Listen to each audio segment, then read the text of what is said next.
Hello everyone. In this video we are going to replace the tires on the little garden trailer. And I know a lot of you said, uh-oh. This is not a terrible job, but it sometimes can be a hassle to get these things broke down off the wheel. That's normally the biggest problem with these. And honestly, just because it's a small tire doesn't make this job any easier. Okay, let's get started. I'm going to show you a few things you're going to need and a few tools that I use to make this job easier. I hope you enjoy the video, and I really hope some of the information helps you. You're definitely going to need some tools to remove this from the wheel. Crowbars work real good. They actually make a variety of tire tools that is designed to get down in behind the rim and the tire so we can break this down and actually pry it up and off the wheel, as well as a few smaller pry bars. But at any means, you're going to definitely need something that you can pry the tire from the wheel. And if you're replacing your tires, chances are you're going to need new valve stems as well. So while you're gathering stuff to replace your tires, go ahead and pick yourself up a new set of valve stems. And this will make your life a lot easier while you have the wheel off already. Another tool you're going to need is a valve stem remover. And what we're going to do is this slotted section of this valve stem remover, and we're just going to spin the valve stem out.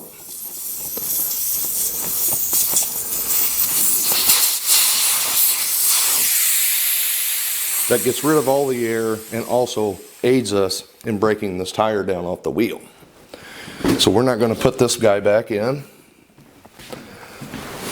Another thing you're going to need is dish detergent and some water to make it easier to get the rubber back around the steel wheel. You can also use grease. When you break your wheel down, you can just take and put a little bit of grease around the inner edges of your tire, and that helps it both go back on the wheel easier and seal back up. And we have our valve stem insert removed. The first thing, I got lucky with this one, just push down on it and see if you can break that loose.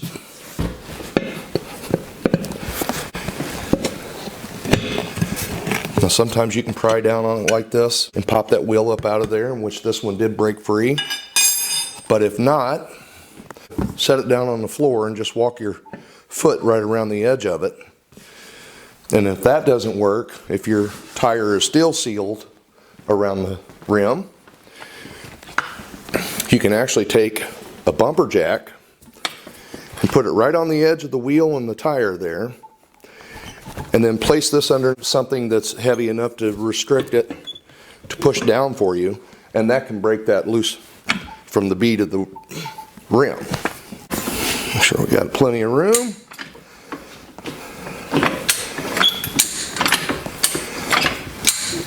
And you can see it start to push the tire away from the wheel now. Sometimes these can be difficult, but if you can get it broke loose all the way around your rim, that's all we need. Now you're going to have water and everything else inside of these.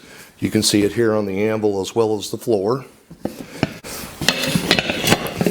Now we're going to pry out and up. We'll get this guy started. And here's where we need our second tool. Now we're just going to take small bites and walk right around the edge of this rim. And I start with as small of a bite between the two tools as I can to get this thing prying up.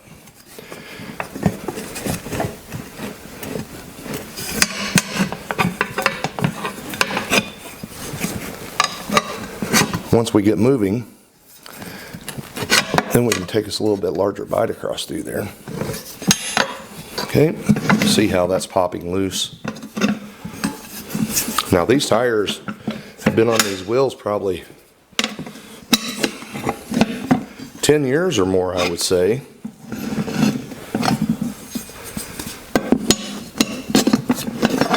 Okay, and this is why I say you need a good solid surface to work on, because some of these you do have to put considerable force against this wheel in order to get that to pry loose for us. Let's see if we can get, oh, we got lucky. Now this is a great time to inspect your wheel. This one's starting to get some rust on it. But as long as you don't have any holes all the way through, you can remain tubeless with your new tire. If it continues to lose air, then you're just simply needing to put a tube in there, and that will take care of that.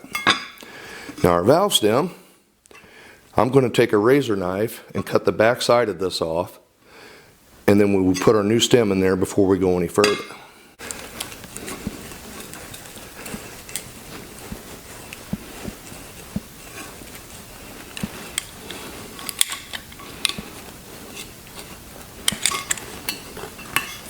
Okay. And that's the old valve stem. I don't want this thing trying to grab air when we start putting this back together. So by removing this insert, this will help us once we start with the installation. Make sure the back side of it's good and clean. We don't want anything to get in between our seal and the valve stem here.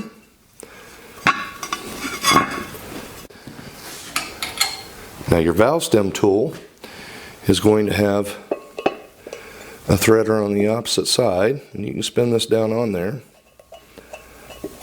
and this is going to help us pull this new valve stem in.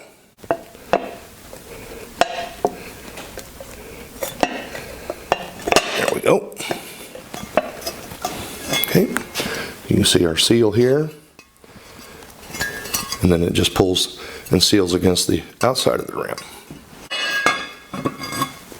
Absolutely make sure that you wipe every bit of the dirt or anything around that may be stuck to the wheel on our sealing surface. And before I install my new tire, I'm going to make sure that I don't have any kind of dirt or gravel or anything inside the tire. That way when we go on, everything is 100% clean. I'm going to go ahead and start this valve stem up.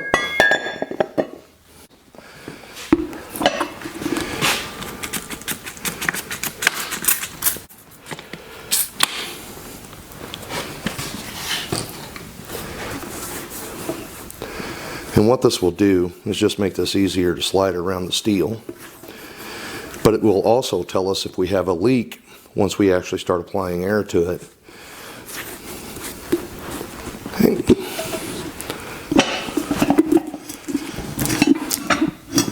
Get this guy compressed on here.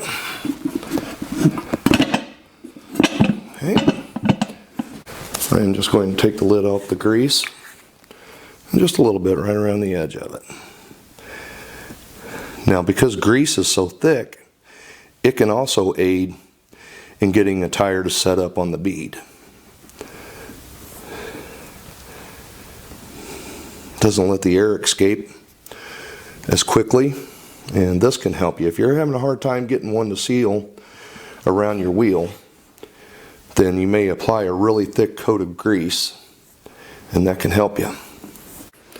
And I'm going to use a clamp just to squeeze this tire together a little bit for us. But I'm using a lot of force. I'm going to try to push this down underneath the rim here and then forward to give us enough room to get the rest of the tire around the wheel. And to me, this is the toughest part about it. Now if your tire's been out in the sunshine and it's warm outside, this actually is a lot easier. Now she's going. Okay. A little bit of patience here, guys, and work that around. This clamp really helped squeezing this tire flat in order to get our start. Now we've got a wheel, I didn't scar it up too bad. Tires on there.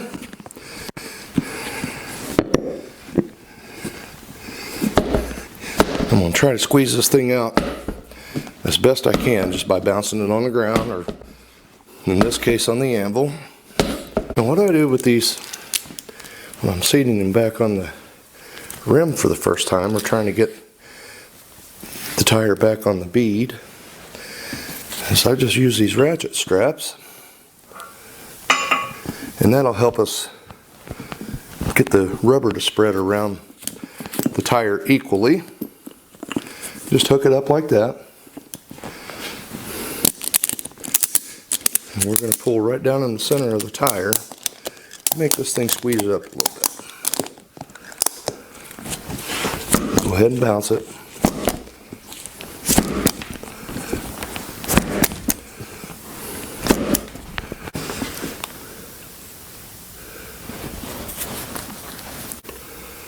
Now these don't have to be overly tight. Let's get them in there pretty snug.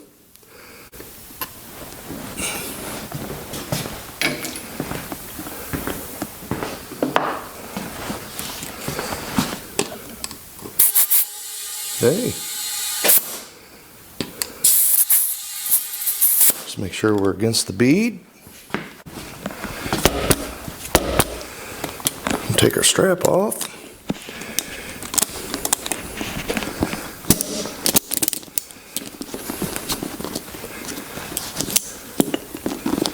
That really does help get that seated up around that bead, because sometimes that can be a job too.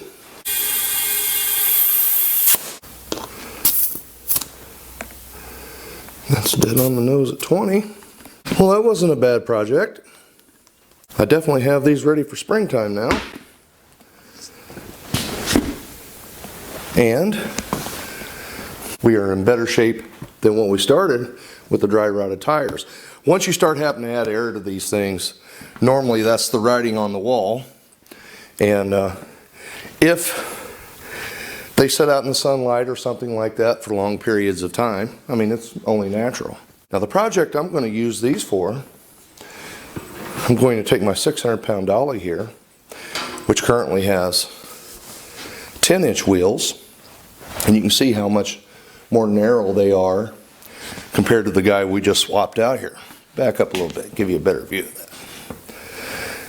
So by adding a little bit of height to the dolly and a lot more width to the tires, when I'm out on soft soil or out in the yard somewhere working, this is going to be more stable for me.